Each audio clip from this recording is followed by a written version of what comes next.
Irreverent, entertaining, cool. You're listening to LA Talk Radio.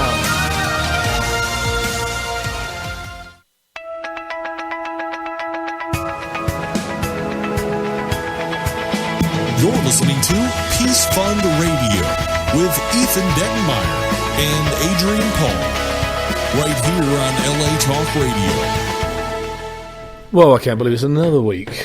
Right, Ethan? Just another week in paradise. That's right, paradise. Paradise Alley. Yeah. This is what we're looking at right now. Not Paradise Alley, although there is an alley below us. But paradise. That is true. I couldn't park this morning. It was kind of like a lot of people. I don't know what's going on in the building. But anyway, you know, how was your fantastic week? You said it was a good week. What was going on with you? Well, there's some interesting things going on. I don't want to bore the audience. No, it's not the audience. You're boring me. I think. I mean, well, I don't want to bore you. I have enough respect to you sometimes for you to not. I bore like you the either. sometimes bit. You know, at times. At times, but not always. But it was a good week. It was a pretty positive week. You know, different radio things going, a partnership with a cruise ship and things like that. That could be fun and could also ultimately maybe be beneficial to the Peace Fund. I think as the talks progress here. Well, that could be very interesting. Yeah, I mean, I would be very interested. Peace Fund Radio on a ship. That would be kind of interesting, wouldn't it? Yeah, like I'm thinking maybe like a Peace Fund / Highlander fundraising cruise. I'm going to be doing several excursions down to Mexico, all legal. All legal. I want to just point that out, all legal on a cruise ship, and should be fun. You know, the interesting thing about Mexico is that there is legal and not so legal. Right. Well, going down to Mexico, you have to be clarified. Yeah, you have to clarify that. I watched a show which I kind of find really amazing. It's called Botched, which is talking about people's botched. Well, think about attempts. it. No, it's not. Well, it could be that too, but it's plastic surgery. And that sounds very painful. Oh, to watch. yeah. I see some of the things like, I can't believe they did that. And a lot of people say, well, we went down to Mexico, you know, and some of the things they do, they put breast implants in your butt. So you're like, you're not supposed to be using those types of things. A lot of different stuff like that. So, well, and how much does something like that run? Well, I mean, because all these different things, I have no idea what the going rate is, but I mean, they said, some of these, there was this one lady, she was talking about having a butt, I don't know, lift or whatever, that she was having implants or whatever. She said it was going to cost about $15,000 between 10 and 15,000 here, and it cost her $6,000 in Mexico. So when you look at that, you're like, well, I've done my research, I'll go over there, but what happens if the person, because sometimes you got to do really a lot of research. Because in Mexico, you can hold everybody accountable. I didn't do it, man. Yeah. Right. I swear. It wasn't me. The surgical joint was right there a week ago. I swear it was in this little adobe hut. I don't know what happened. The sign's different, but that's the hut. Yeah, right. Yeah. I'm sure they've got their masters down there. In all honesty, it's actually pretty progressive. No, there are some places that are really good. But, I heard of another woman. She actually, as an anesthesia, she had ice. Put her on under ice, blocks of ice. It sounds like one of those gorilla cage fighting matches in people's God. backyards. Here's your paramedic kit. It's ice and a half bottle of Jack Daniels. But botched, I'm thinking maybe don't. If you need to save the money, if you can't genuinely afford to do it without the travel expense to what is greatly regarded as a third world country in some ways, maybe you shouldn't do it right now. Yeah, exactly. Anyway, today we're going to be talking about attention deficit hyperactivity disorder, which is basically an American epidemic. We're going to continue this discussion with children with disabilities and and the startling increase of ADHD to diagnose. And in the studio today, we have Marilyn Wedge, Ph.D., a family therapist and author of the book A Disease Called Childhood. Good morning, Marilyn. Good morning, Adrian. How are you doing this morning? I'm doing great. I know you didn't come in too far, but it was a little bit of a trek through the traffic, right? Not too bad, actually. Yeah. Marilyn is a practicing family therapist in Westlake, so that's why I said it's 25 years. Where in Westlake? On Duesenberg Drive. It's just off Westlake Boulevard. No, I went to Westlake High School. Did you really? Yeah, don't what tell a anyone. coincidence. Oh, dear. Oh, dear. What can you do? What can you do? Yes. What can one do, I guess, yeah. So just so that people out there know, Marilyn holds a doctorate in social psychology from the University of Chicago, where you awarded a grant from the Danforth Foundation and a postdoctorate fellow at the Hastings Center for Bioethics. Is that bioethics? What is bioethics exactly? Well, bioethics is new ethical considerations of new issues that come up with biotechnology. So when I was there, the big issues were abortion, believe it or not, the ethics of abortion, or the ethics of experimenting with human fetuses, those kinds of things. So the ethical considerations of, or the right to die, that's another aspect of bioethics, whether a person should be allowed to call it quits when they want to. Those were the kinds of considerations that we discussed, pro and con. And now you've got a book out that's called A Disease Called Childhood, Why ADHD Became an American Epidemic. Correct. Can you sort of just outline the basis on that book? Sure. Well, actually, it is an ethical issue. The Hastings Center is actually doing a project on that right now, so it's a coincidence because I'm not with them right now. But when I started my practice in 1988 as a child therapist, I never heard of ADHD. I just never heard of it. It wasn't, parents brought their children in for behavior problems and school problems. Johnny forgets to turn in his homework. Annie isn't concentrating in class. And we dealt with those problems by changing the social environment, having the parents become more attuned to the school, having them be sure the homework is turned in, even walking up to the classroom with the child, making sure the homework gets turned in. But in the 90s, I started to see parents talking about ADHD, children sent to my office to be evaluated for this new thing, ADHD, which came into existence in 1987 in the Psychiatrist's Diagnostic and Statistical Manual of Mental Disorders. So it was invented in 1987.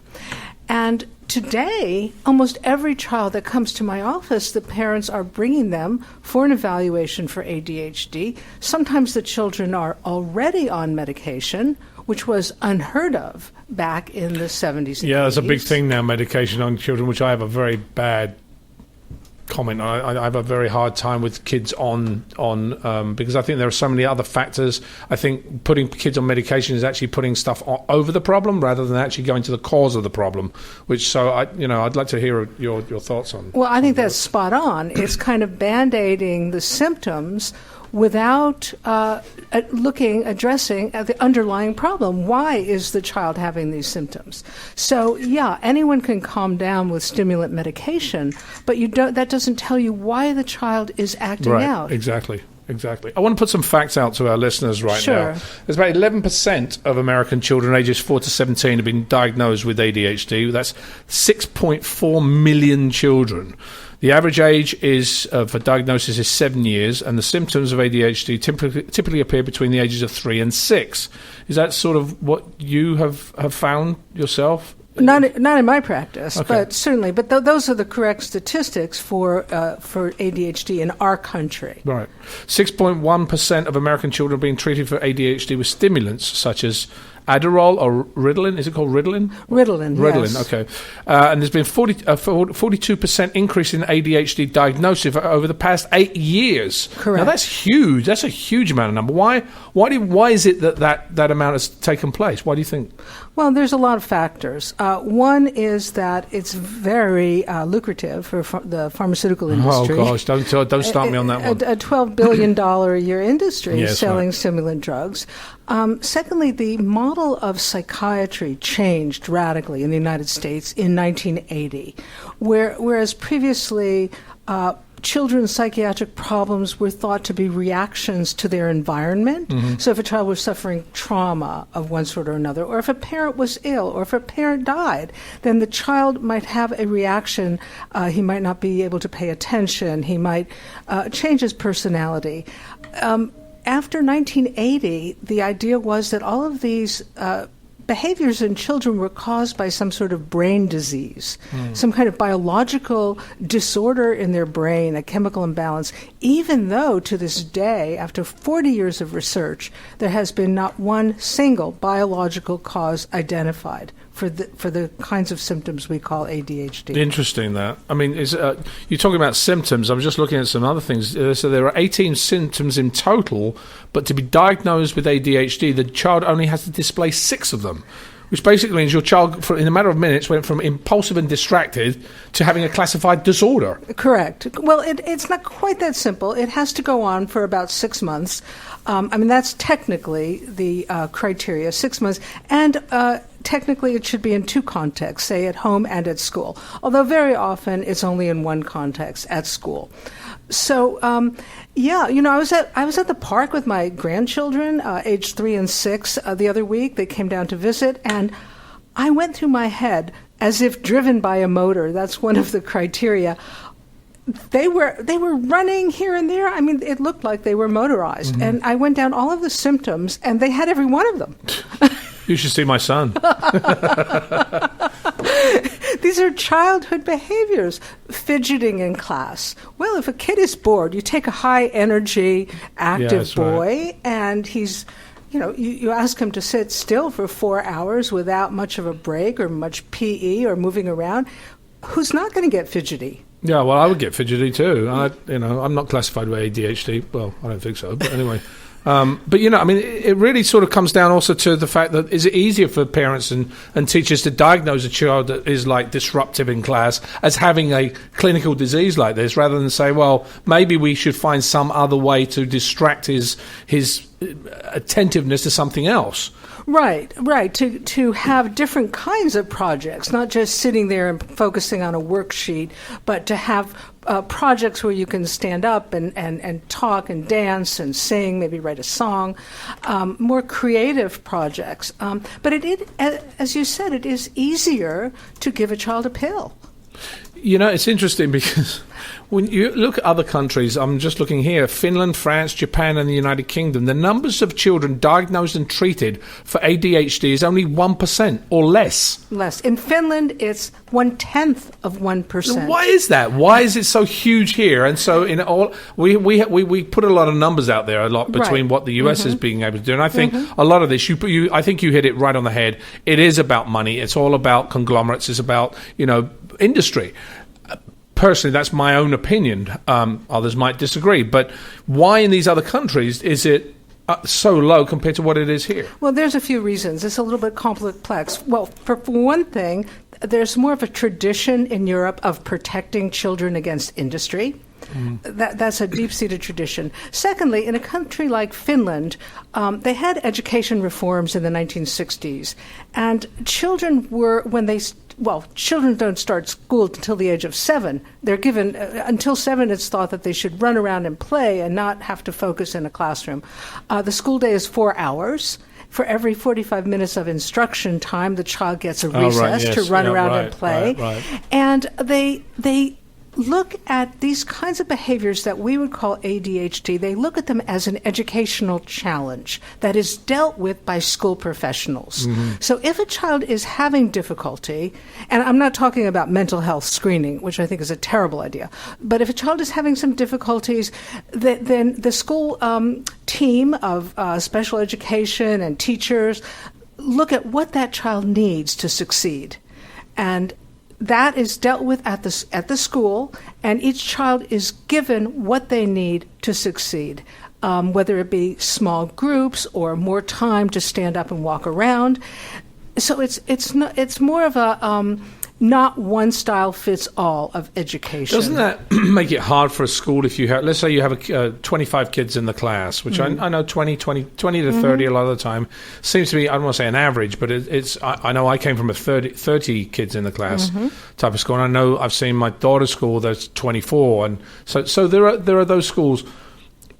For the teachers and the educators in those schools, how do they take 25 kids who have possibly 5 or 6 different things that would be criteria that would settle them or make them attentive? How do they manage that? I mean, how is that managed in that respect? Teaching, and I think you said this on your last show, teaching is a very prestigious profession in Finland. Yes, and in Swindland. I like this. Swindland. I think I'm trying to say too much here, so I'll slow down. Teaching is very respected. It's very difficult to get into a teaching program. So you have really excellent and well-trained teachers. And the classes with the most challenging students get the best teachers. So it's not that the most gifted children perhaps get the best teachers, as it is in this country often, but the best teachers are given to the most challenging kids. And as you pointed out on your show, they have higher scores on international testing than the United States. This is amazing. Finland is number one in the world. Right. It's quite incredible. I think some of our countries that are lower on the echelon scale, it doesn't, to me, being first, second, or 34th doesn't matter. But I mean, it's the percentage of children that are actually able to go through college or certain schooling systems with a certain amount of knowledge and higher degrees. That's the important thing. That's the test. It's not the matter of being first or 34th. Whether Finland is first or whether America's 34th, but it's basically the level of expertise and education that those children get over that period of time that's important. Exactly. And whether that education is for all types of children, not just one type of child. In the United States, we seem to be putting children in a mold, the kind of child who can pass a standardized test or do this by the grade of 2, second grade, or this by the age of 4th grade. It's very standardized. And often the school funding is tied to those testing, which they do not have at all in Europe. So the other thing is, Adrian, is that the way these behaviors are perceived is very different. They're not perceived as a medical disorder. They're perceived as part of the spectrum of normal childhood and something that a child will grow out of naturally. So it's not seen that they have a medical problem that needs a drug. That's just a very American way of saying things. Well, let me just go back to something we talked about a few minutes ago, which is ADHD on the rise. I mean, it says that here that cases and diagnoses of ADHD have been increasing dramatically in the past few years. The American Psychiatric Association, the APA, says that 5% of American children have ADHD, but the Centers for Disease Control and Prevention, the CDC, puts the number at more than double that number. And they say that 11% of American children ages 4 to 17 have the attention disorder. That's the increase of 42% in just 8 years. Why is that number so high? Why is that increase associated to? Well, I think we've talked about some factors. It's easier to give a child a pill. Classrooms have become more crowded, so it's more difficult for a teacher to control a classroom. And our perception of childhood has changed dramatically. Childhood behaviors that would have been perceived as normal when you and I were growing up, or at least when I was growing up, they are now considered a mental disorder. Yeah. I know. A boy who can't sit still and fidgets and maybe I had a boy dip my pigtails in the inkwell, which, wasn't very pleasant, but it wasn't a sign of a mental disorder. He was just bored and having fun. Right. And so behaviors that were perceived as normal are now perceived as disordered. If a child can't stand still in line, say at Disneyland for 20 minutes, absolutely still, like an adult, that's perceived as, he must have ADHD. Yeah, I know. Well, the interesting thing is, I learned a lot from my wife, actually, in dealing with my son. My son's very active, and, in the disciplining stage of things, a lot of the time, we as adults don't have time to sit there and go, explain to a child why they should not be doing something. We go, no, stop doing that. Get over here, or I'm going to give you a smack, or I'm going to put you on timeout, or I'm going to do this, or I'm going to whatever that is. Right. I found with my son is that if I take the 20 seconds to just not do that and just sit down and go, look, we have to do this over here. You can do that afterwards. Mm-hmm. I'll give you this afterwards. I see him literally thinking about it, and eventually he might give a little bit of a sort of complaint about but he will do it now because he gets it. Right. And I think that's what we have, because our society sometimes has so much going on, especially in Los Angeles and metropolises around the United States. There's so much that parents have to deal with. We have so much more. We don't have the time to control these tantrums, these ADHD type of symptoms that I think would go away, and it would make the next 15 minutes of our life a lot easier if we took 30 seconds to explain to the child what was going on and how to deal with it. Calm, consistent discipline, sitting down with the child and explaining what the rule is and what you're going to do realistically if they don't listen to you. I think also parents are very stressed, financially stressed these days. Both parents are working longer hours than ever before, and when they come home, they just want to love their children and give them happy experiences. They want to be fun parents because they don't see their children very much. So they don't take seriously discipline, and discipline means education, educating a child in good behavior. And that's one of the things that I focus on when parents come to my office. Let's get some rules together that mother and father both agree on that we can put in place so that the child knows what time they start their homework in the afternoon, what time they need to be in bed, how long they can read before the lights are out.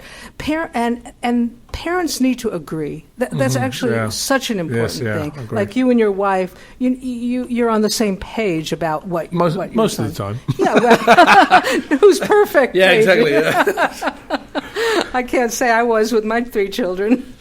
So I've got an article here that was published by you in Psychology Today, why French kids don't have ADHD. Right. And I want to actually read it. It says, child behaviours that signify a medical condition to American doctors are more likely to signify a problem in the child's social environment to a French doctor. Perhaps the children's parents are experiencing stress, which you just talked about.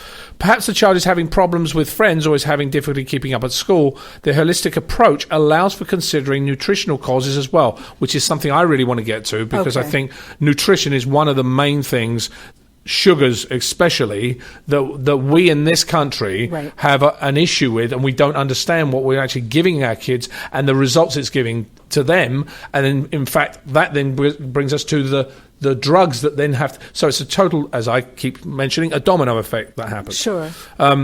You say that parenting also plays a huge role. French parents are convinced children need a structured environment for their emotional health. They are strict about a few key things: bedtime, the amount of TV that kids can watch, and meal times. 3 things we really work on. They are not allowed to eat unhealthy snacks whenever they feel like it. In France, meals are sitting at the table with others, taking one's time and not doing other things at the same time. According to Pamela Druckerman, giving a child love without limits or discipline produces a little tyrant. French children don't need medication to control their behaviour because they learn self-control early in their lives. In French families, parents are firmly in charge of their kids, in contrast to the American family style. And that's one thing I'm dealing with right now with my children, getting up from the table whenever they want and eating up and down with food. And I'm like, no, you go back and sit down. If you finish, you ask me whether you can leave the table, and then then you can leave the table. Because I think what that ends up happening is they'll pick up food, they'll go over there, they'll eat a bit, they'll come back, and then first of all the food ends up on the couch, and then they're not used to a structure. Right. And I think that creates what we're talking about: stress, bad eating habits, and ADHD. Exactly, or what is called ADHD. What is called ADHD. Right. No, that's such a great example. And then they learn also that they can text their friends from the dinner table. And so having a family dinner, where the child has to ask to be excused. I had to ask, may I be excused if I wanted to leave the dinner table? I think that's so important for children, having a family dinner. But we were going to talk about diet, and I'm sure that's important to you. I think diet's one of the main things. Right. Well, let me just ask you this. If you buy I know you don't give your children sugar or sweets, but if you buy a package of M&Ms here in Los Angeles, and then if you were traveling in London or Paris and you bought a package of M&Ms, you think the ingredients would be the same? No. Okay, no, you're right. Not. You're right about totally that. Not. Right, I know there that. are artificial food colorings are Correct. used in the United States. They are not used in Europe. And the reason is that the research showing that some children, not all children, have symptoms of hyperactivity after eating artificial food colorings and artificial preservatives. That research, it was done in a study in Britain, the Southampton study, that was taken very seriously by the British Food Standards Agency. And so food in Europe doesn't have those artificial colors. In the United States, the FDA read that research but came to a different conclusion. And therefore, the children in the United States were not protected against these artificial ingredients. However, recently Nestle and Kraft have announced that they're going to start using natural food colorings in their foods for children. Why do you think that is, that when certain proof is given to the effects of these types of things that that are put in our food. And I have a really big issue with what the American standard of food is in schools, because it's really governed by one governing body that a lot of the time have ties to the food industry. Right. So why do you think it is that the FDA, when they get presented with this type of thing, ignore the facts? Well, they did have hearings on it, and what they came up with was they saw a flaw in the study. The study dealt with 3 food dyes together, not individually, a group of food dyes and preservatives. And the FDA said that because the study did not deal with the individual dyes, that they were not going to, that the study was not correct. Yeah, it was not valid. So, okay, let's talk a little bit, go further with that statement regarding the food that we give our children. Tater tots, hot dogs, warmed up frozen pizza. It is hard, and I know my daughter, for instance, we have a hard time getting her to eat fruit. She'll eat some vegetables, but fruit, she'll eat one apple, maybe some. But it's really hard to get her to do it. My son will eat virtually anything. He's a dustbin. But, my daughter's different. How do you take a child that is problematic with eating food, knowing that I want to change my child's diet, but I've been, even if they're 3 years old or 4 or 5 years old, I want to give them something that is healthy. I want to give them vegetables. I want to give them fruit. I don't want to give them this stuff. How do you do that? How do you change that diet and make sure that they eat it? Well, that's a challenging question, and I have to think back about my own experience. I think fruit smoothies. I mean, most children like fruit smoothies, especially if you put in a little vanilla-flavored yogurt or even a little ice cream. So you could try fruit juices. Most children will go for fruit juices, although it's healthier to have the whole fruit. But I think we used to do smoothies, or I would make in ice cube trays fruit smoothies with real fruit and freeze them, and then they would have these little ice pops with real fruit. My kids love that too. Yeah. Well, you're talking about fruit juices. That's another thing. Fruit juices that are made from fresh fruit rather than concentrates, which then have a lot of sugar in them and cause the total opposite effect. Exactly. No, I totally agree. You've got to read labels very carefully, and parents don't have time. This is all very time-consuming. So, yes, parents need to read labels carefully and not, as you say, buy fruits made from concentrate, but fruit from fresh fruit juice. How do you then also deal with the issue of school lunches? When you have children going to school and you've got school lunches, which are given by the school, and usually a lot of them are catered by junk food chain restaurants. How do you deal with, okay, my child's going to go to school. Do you give your child different food to take to school for them to eat? Are they going to be then peer pressured into actually eating that food? I mean, how do we deal with that? I mean, seriously. I mean, Ethan. Come on. I just had this conversation last night. Did you? Go on, let's hear it. There is absolutely no peer pressure to eat from my kid's cafeteria. If you show up with your own lunch, you are like a hero. It's a death sentence. It's like a prison commissary, is how they refer to it. The kids in the 6th grade. So they like food from home. They prefer it. They prefer even healthy food from home. Oh yeah, anything. See, it's interesting because there's the chef Jamie Oliver that many people know in this country. I think has amazing recipes. He tried to come he did in the United Kingdom. He tried to say, okay, you're giving your kids this type of food, this type of nutrient, but in reality, you're giving them. It's not good for them. This healthy stuff is better. All you have to do is change their diet. Well, it worked in the United Kingdom. They had a change. The kids went and changed their diets. Like when he came to the United States, I watched the show very briefly he came in and people had their backs up because he was trying to tell them how to change what they believed was totally fine. They've been doing it for 15 years and they weren't going to change for anybody because this is what they gave the kids and it was perfectly fine for them. I see. So how do you change that mentality? Well, I think you have to start young, and I think parents have to be a good role model. So parents should eat a good, healthy breakfast so that their child sees what a healthy breakfast is, with some fruit juice, some good protein, scrambled eggs or French toast.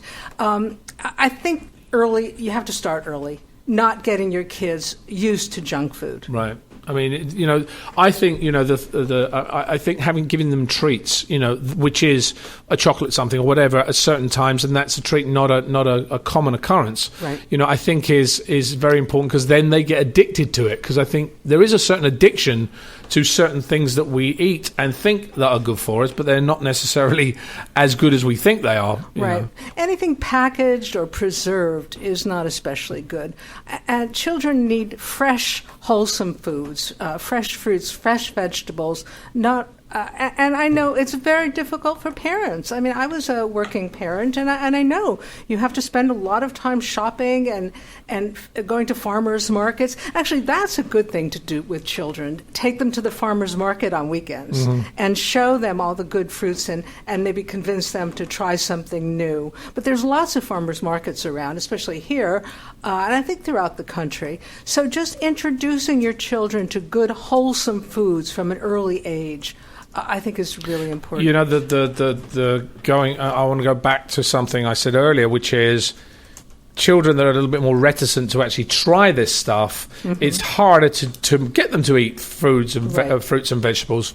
What we've tried to implement in our thing with our daughter now, we say, okay, just try it. They basically say, if you put the food in front of a child, they probably won't eat it for the first 15, 20 times. Right. But if it's there, eventually they'll try it. Eventually, and now we've got to my daughter saying, okay, one thing a day. Just try it. If you don't like it, it's absolutely fine if you don't like it. Right. But just try it. Sure. She's a little reticent. Now she's beginning to start trying things like tomatoes and different types of fruits. Okay, she might not like them now, but she keeps trying them. Eventually, she'll go, well, that one's not too bad. And I know for a fact, she says, I don't like it just to say I don't like it. Sure. But I see on her face she actually did like it. Right. So that's a gauge you have to really, as a parent, really check out. Right.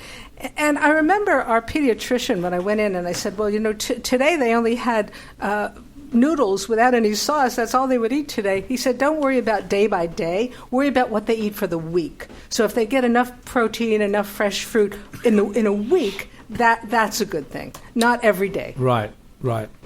I want to bring in now, we have Indomitable. How do you say that? Indomitable? I think Indomitable is good. There he is. I knew you'd hear me there, John. John Beerley. Good morning, John. How are you? Good morning, Adrian and Ethan, and Dr. Wedge. Welcome to Peace Fund Radio. We're honored to have you. Thank you. It's an honor to be here. John brings us our heroes of the week every week and other information that we don't know about. And each week we try and bring in a hero of the week that actually has something to do with what the show is about. John, I'm going to bring you in right now because, time is ticking. So the floor is yours. All right. Very quickly, I wanted to mention one of our previous heroes who called into the show on March 4th of this year, Justin Bachman, who fits in very well with today's topic. Justin has Tourette syndrome, ADHD, dysgraphia, which is an inability to write legibly.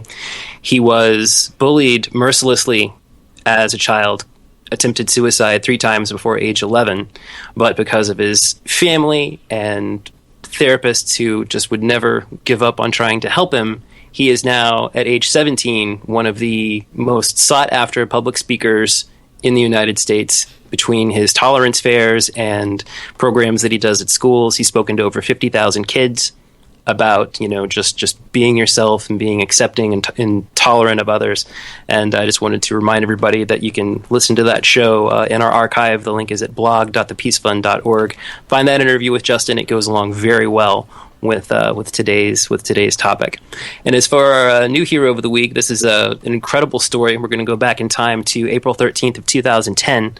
2 days after her 13th birthday, Claire Wineland undergoes the latest in a lifetime of surgeries, this time to treat acid reflux caused by her cystic fibrosis, a deadly genetic disorder that makes every breath a struggle and limits the lives and life expectancies of 70,000 children and adults worldwide. But something goes wrong. Claire catches an infection during the procedure, and within 24 hours, she's in complete lung failure. For all intents and purposes, it's over. The doctors pull her parents aside, Melissa and John, and tell them they have 2 choices. Do nothing, and Claire will 100% die, or induce a coma and put Claire on an oscillator vent where she will 99.9% die, because no child with cystic fibrosis has ever come off of one of these machines alive, and Claire's deflated lungs simply cannot handle the strain of this brute force machine. But Melissa and John take their chances. Claire goes into the coma and onto the ventilator. And 17 harrowing days later, Claire is not only alive, but awake. And over the months of difficult recovery that follow, Claire realizes that if she can live through these constant surgeries and crushing setbacks, so can anyone. And that's when she founds Claire's Place Foundation, a 501c3 charity you can find at clairesplacefoundation.org, to provide financial and emotional support to children undergoing cystic fibrosis surgeries and extended hospital stays, and also to help their families. They do all kinds of incredible fundraisers and grants to help these families pay their rent, pay for utilities, car payments when they have to take time away from home to be in the hospital with their children. Claire's website also boasts a Cystic Fibrosis University, where Claire presents educational information about living with the disease and how to navigate the treatments and the hospital stays, all presented with heart and humor. She also has a YouTube channel, The Clarity Project, CLAIRITY Project, where she answers questions and posts videos with titles such as Perks of Going to the Hospital, 7 Things I've Learned from Being Sick, Body Image Lessons from a Sick Kid, all presented with just incredible charisma and charm and humor to let other kids who are suffering from this disease know that they are not alone, to give them hope. It's amazing. Claire is 18 years old now. She has undergone nearly 40 surgeries. She still spends weeks at a time hospitalized for various complications due to her cystic fibrosis. But she's also looking at colleges, continuing her work to bring support and comfort and hope to children in need. So, for living not under cystic fibrosis, but on top of it for her entire life, and for inspiring other children and their families to do the same, Claire Wineland, you are our latest Peace Fund Radio hero of the week. And you can follow Claire on Twitter at Claire Wineland, WINELAND. I think every week I can never really sort of understand how many children out there are beating the things that we constantly put in front of them and creating amazing organizations out of that what would you call it? Challenge in their challenge, life. Absolutely. And Claire has recently been recognized by several organizations for the work that she's doing, and that's incredible because what comes with recognition? Awareness of the issue. And as Adrian said, these kids are living sometimes against impossible odds, whether those odds are financial, medical, cultural. And these kids just look those problems in the face, they overcome them, and not only do they overcome them on their own, but they work to inspire other children to do the same. And it's fantastic. I kind of get silent for a second, just to kind of think about what I mean. It's very uplifting. We sit here every week and we hear amazing stories of children going through this, and I think that's why we do what we do. Marilyn. No, it's a very inspiring story. Of course, it's wonderful. And, it reminds me of the many emails and calls I get from people who were diagnosed as ADHD as a child and spent years thinking that there was something wrong with them. Sitting in a psychiatrist's office for a child, it makes them feel like strange, different from other children. And how they overcame those issues by saying, no, I'm not going to take these drugs. I don't like the way it makes me feel. And just doing it by themselves, doing what they had to do to find ways to focus and concentrate. The interesting thing you're talking something about there is one of the things we find with our Heroes of the Week is that the parents are there to support their decisions. Right, exactly. And when you're having a child and the child is saying, I don't feel right, this isn't good, and the parent says, no, but the doctor said it's okay, so keep taking these pills. Right. I think we have to be really listening to, a lot of time we get doctors, as we discussed before, it's all about medication. It's about, let me stick this money down in my pocket and you can just live this life in this haze and we'll make money on it, basically. But you as a parent have to make that decision as to who you're believing. And I think what you really have to trust is your gut. I mean, is your gut... Are you making the right decision for if your child says, I don't feel right, or if your child says, I want to end childhood hunger, I want to end childhood slavery, whatever, you don't scoff at them. You have to at least take them in and listen to what they're saying. Right, exactly. And I'm reminded of the story of Michael Phelps, the Olympic swimmer. He was diagnosed with ADHD at about age 10, and he was taking medication, and he just decided he didn't want to do this. It was embarrassing. It didn't make him feel good. So he decided to stop. He had the support of his doctor. His mother was a little skeptical, but she supported him. His teacher said he would never achieve anything. And he found swimming. He found swimming was a great outlet for his extra energy. And so he became, 7-time all-time record of Olympic swimming. But he did it. He said he didn't want to rely on that medication as a crutch. He wanted to do it with his own mind. Well, you're touching on a subject which is interesting, that physical education, whether it is swimming, whether it is running, whatever it is, research actually shows that more time for physical education and recess improves a child's attention and concentration. Exactly. It's really simple. It really. My child, and I keep harping back to my children because I can see it happen. Sure. When my children are, they're not feeling well and they're indoors all day long because we can't put them out, they are climbing the walls. Right. Literally. And, right. if they are starting to do that and they're healthy, we go, let's take them for a run, let's take them to the park, take them around the corner for even if it's 20 minutes, sure. let them run out, let them do Right. some stuff. It gets that energy out there. Exactly. And they then go back and you can actually deal with them a lot easier because Right. they've got rid of that tension. Right. There was a study in the UK that found that just 20 minutes of walking to school a day helped children be more attentive and focused in the classroom. 20 minutes a day of walking to school. Right. And it also helped them socialize with their friends and make new friends. And that's interesting because there are other issues of dealing with letting your child walk to Well, you school. can walk with You've them. got to You walk can with walk them with because them, in of this course. society now, there Sure. are certain things that you're afraid of, Absolutely. which I don't. I don't blame them. In Los Angeles, unfortunately, we have cars everywhere. You Right. can't walk. But It's at tough. least walk down the street, walk somehow with them. Right. But something else you said, it's interesting. In the 4 years after the No Child Left Behind Act became law, the nationwide rate of ADHD increased 22%. The law tied financial rewards for schools, which you talked about earlier on, to standardized school performance, which basically, and that means having more children diagnosed with ADHD was a boon to school districts that were lagging behind in test scores. And these children's test scores could be omitted from the school's report test scores. What? You sit there and go, really? We have to understand this is going on. Because if we don't understand this is going on, we have no way to... We just take somebody's word for it. Right, exactly. Yes, the child who has a mental disability, like ADHD, it's considered a mental disability, their scores may be omitted, or if they're taking medication, which helps anyone do better, then their scores might rise and they could be included. So either way, it helps the school to have more children diagnosed with ADHD and more children on medication. I know. But there's now a backlash. A lot of states are saying we don't want this funding tied to standardized testing. Wow. Let's talk very briefly, because again, our time is going. The Ritalin generation, which we talked Sure. about before. What is Ritalin exactly? What is Ritalin and Adderall? What do they do? Well, Ritalin is a methylphenidate, and Adderall is an amphetamine. And what they do is, although they're stimulants, and they're in the same drug category as opioids and cocaine, they're class 2 narcotics.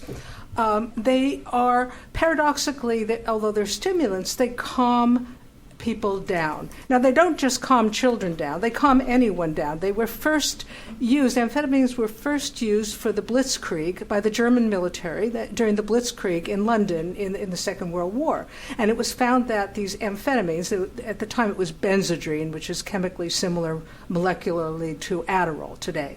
The Benzedrine helped pilots stay awake and stay calm and focused. So when the American military found that Benzedrine was helping the Germans, every American pilot had bennies in their kit. Okay. Yeah. So this was the beginning of understanding that stimulants like Benzedrine could help people stay calm and focused. In the 1930s, a pediatrician named Charles Bradley used this Benzedrine on brain-damaged children who were having trouble in school, but he also used it on a group of behaviorally different children. And he found that for both the brain-damaged children and the children with behavior problems, the bennies helped calm them down from the day they started taking them till the day they were over. The pharmaceutical companies kind of left out the part about the brain-damaged children and focused on the behaviorally disordered children, and that's how it all began. And it's what the street name for it is speed. You know, the funny thing is, what a lot of people don't understand, these stimulants are actually classified amongst the most addictive drugs in America. Exactly. You know, they're addictive and subject to abuse, of the same as cocaine and morphine is.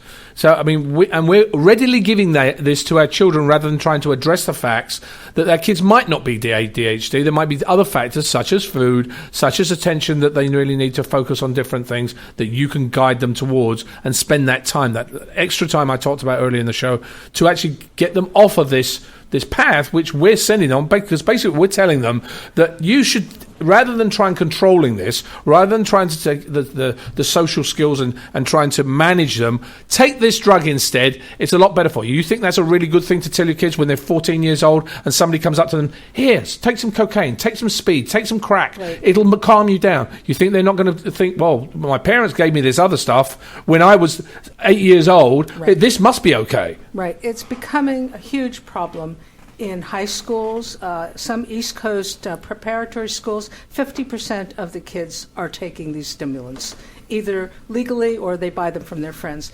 In colleges and universities, 30 to 40% of kids are using these study drugs. And they're not medicine, they're performance enhancers. And we object to using steroids in sports, but we're giving kids mental steroids to help them succeed at school. I had one young lady call from on another show. She said she had used Adderall during her college years, and now she graduated, and she wasn't quite sure what to do without the Adderall. She was so used to taking it. Sure. And she said 60% of the students at her school were taking Adderall. Yeah, I've heard that before, actually. Yeah. I've heard that. It's very scary. It truly is. So how do we stop this? How does this go around? How do you turn this around? Well, it would take a lot.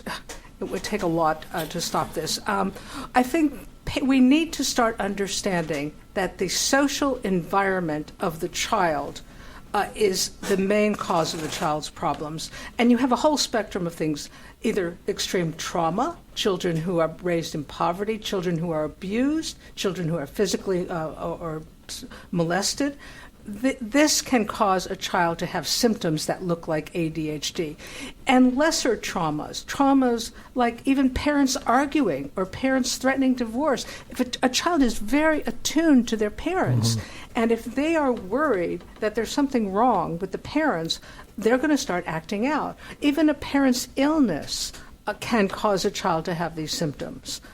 So we need to be aware that it is the environmental situation. Also, a child who is the youngest, among the youngest in the classroom, has a 49% higher chance of being diagnosed with ADHD because they're simply immature. Right. So not to rush kids into school as soon as they're 5 years old. Which is a big thing here in Los Angeles. Well, again, it's financial. Parents need the child care in order to be able to work, and I totally empathize with parents.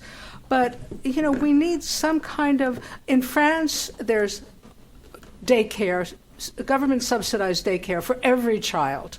And it's graded according to income so that kids have a place to go that is not academic, but so parents don't have to rush them into an academic school situation when they're young. We're out of time very quickly. It's amazing how this goes. John, hello there. Do you have anything for us before we have to sign off? Quickly, I would like to invite our listeners to check out Dr. Wedge's website, MarilynWedge.Ph.D, for information about her book and her research. You can follow her on Twitter at Marilyn Wedge. Follow Adrian at Adrian Paul 1, Ethan at Combat Radio, and you can also follow the Peace Fund and Peace Fund Radio on Facebook and Twitter, The Peace Fund and Peace Fund Radio. And if you go to our website, thepeacefund.org, you can find out about 2 new fundraising options that we have. texting a donation, and also how to join our Peace Fund radio supporter wall. Yeah, I want to talk about that because today's episode was dedicated in memory of Dolores Verderame on her birthday, May 21st. She was a big fan of Adrian Paul. I can't say that in third part, but and she's. I can say it for you. She's a big fan of Adrian Paul. Thank you very much. As we all are. And supported the Peace Fund until her death. God bless you. Thank you for that dedication. For those of you out there that want to dedicate a show, you can do so on our wall. Marilyn, thank you very much for coming in this morning. It's a pleasure having you here. John, thank you. Ethan, thank you. All of you for supporting us, thank you so much. We will bring you more on this subject possibly next week. And in closing, a quote from Elizabeth Wurtzel. We live in a drug culture, both legal and otherwise. Adrian Paul and Ethan Dettenmaier, we'll talk to you again.